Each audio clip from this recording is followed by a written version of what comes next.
Ingresamos, amigos, en el segundo bloque en esta edición de Indicadores. Lo habíamos anunciado, María Dolores Benavente con nosotros, como todos los viernes, y el tema de la inflación que lo había abordado en el programa anterior y justamente requería medidas por parte del gobierno en algunos rubros, fundamentalmente alimenticios, y bueno, el gobierno esta última semana hizo el anuncio de que iba a permitir la importación de productos básicamente frutas y verduras, pero por otra parte también anuncia que no bajarían sustancialmente los precios. ¿Cómo es la cosa, María Dolores? Buenas noches.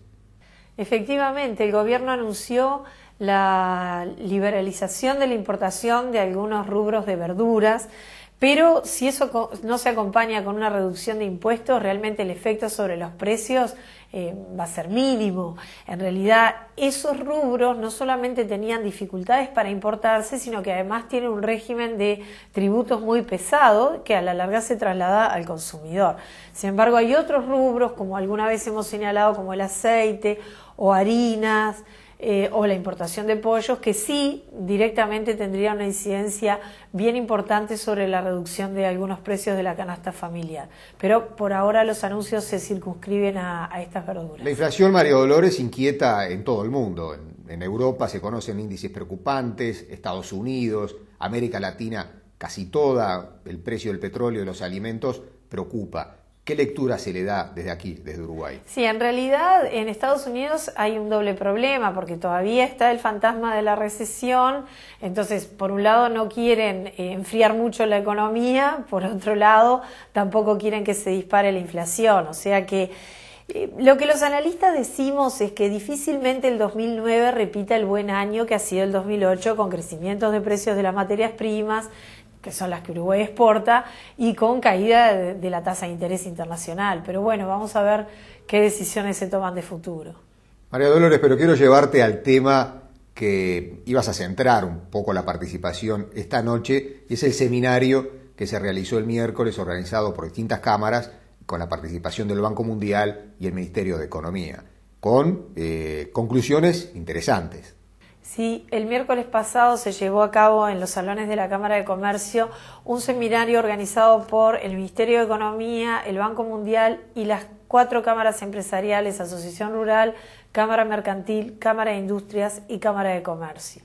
Y lo interesante de este seminario es que tuvo una primera parte de exposiciones y una segunda parte en la tarde de talleres donde se trataron de aterrizar todas las recomendaciones que se escucharon en la mañana a cosas concretas. Y así en la mañana tuvimos una exposición del ministro de Economía, de Danilo Astori, diciendo, bueno, un poco cuáles eran los logros del gobierno y las reformas más importantes que había llevado adelante y las perspectivas que ellos veían. Y después vino una exposición del Banco Mundial donde se explicó en cómo está Uruguay en términos de competitividad respecto a otros países del mundo, que son 160 o 170 que releva el Banco Mundial, y realmente que no estamos bien en competitividad. En algunos ítems ocupamos el lugar 80 y algo, en otros el lugar 98 y en otros todavía estamos peor. Pero lo importante del caso es, bueno, si estamos mal en esto, ¿qué es lo que tenemos que hacer para mejorar?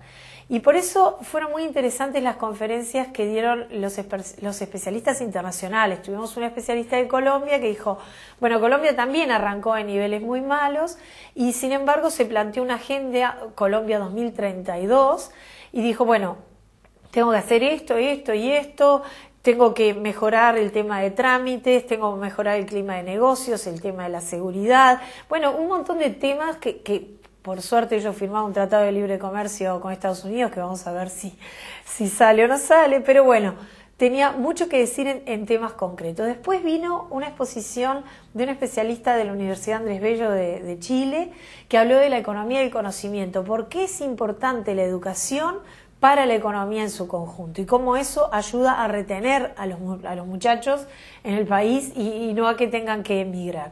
Y después hubo un panel muy interesante donde estaban las 4 cámaras y el PIT-CNT hablando de competitividad, o sea, salir de esa cultura permanente de la confrontación, ir a una cultura de la colaboración, una cultura que priorice los aspectos en los que estamos de acuerdo, y ahí salieron cosas muy interesantes, como que por ejemplo hay que apostar a la calidad al alza, a los productos buenos que tiene el Uruguay, no solo conformarse con la exportación de materias primas, temas de energía, temas de derecho de propiedad, temas de inserción internacional, de relaciones laborales, de educación y de impuestos. Pero fueron todos temas que se trataron con un nivel de madurez que es realmente destacable y que además se reforzaron en los talleres de la tarde. Gracias, María Dolores. Vamos a volver con este tema, la conclusión de esos talleres que se realizaron en el marco de este seminario, y con otros temas en el tercer y último bloque en esta edición de Indicadores. Y ahora quiero retomar algo que lo hemos abordado en los distintos programas que hemos tenido, y es obviamente el incremento constante del precio de los alimentos y el precio del petróleo.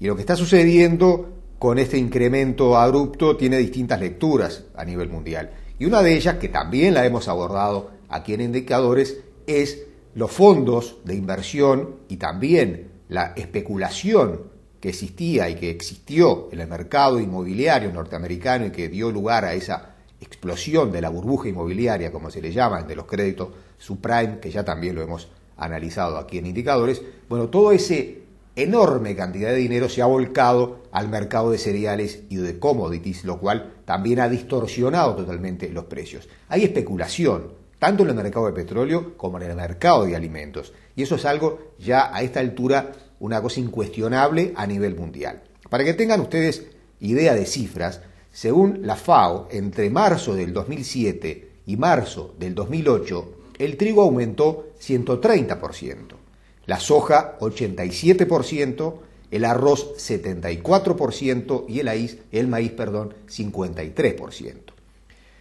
Y esto no solo hay una mayor demanda de países como China e India, sin duda que la hay, y en otros países también, hay una baja del stock también, lo cual repercute obviamente en ese juego de oferta y demanda en el incremento de los precios, pero hay especulación. Y para que tengan una idea de por qué decimos esto, el capital invertido por los fondos especulativos, fondos de inversión y bancos de inversión, los fondos invertidos en el mercado agrícola se quintuplicó en la Unión Europea en el último año y se multiplicó por 7 en los Estados Unidos. Las conclusiones son de ustedes. Más noticias aquí en Indicadores. La salida de capitales que enfrentó la economía argentina en los últimos 12 meses supera levemente a la salida de fondos que se registró en los momentos previos al quiebre de la convertibilidad y durante la crisis que estalló a fines de 2001. Esta afirmación la realiza el economista Miguel Ángel Borda, quien estimó que entre el segundo semestre de 2007 y el primero de 2008 se fugaron del país 19.902 millones de dólares. Lo más preocupante y alarmante es que la salida de fondos actual está por encima de los 18.703 millones de dólares. La salida tiene su explicación. En los últimos años, el país atravesó 2 corridas financieras, una en noviembre pasado, como reflejo de la situación de la economía de los Estados Unidos, y la más reciente es la que se originó a mediados de abril por el conflicto entre el campo y el gobierno, y ciertamente parece ser la más aguda en términos de huida de capitales.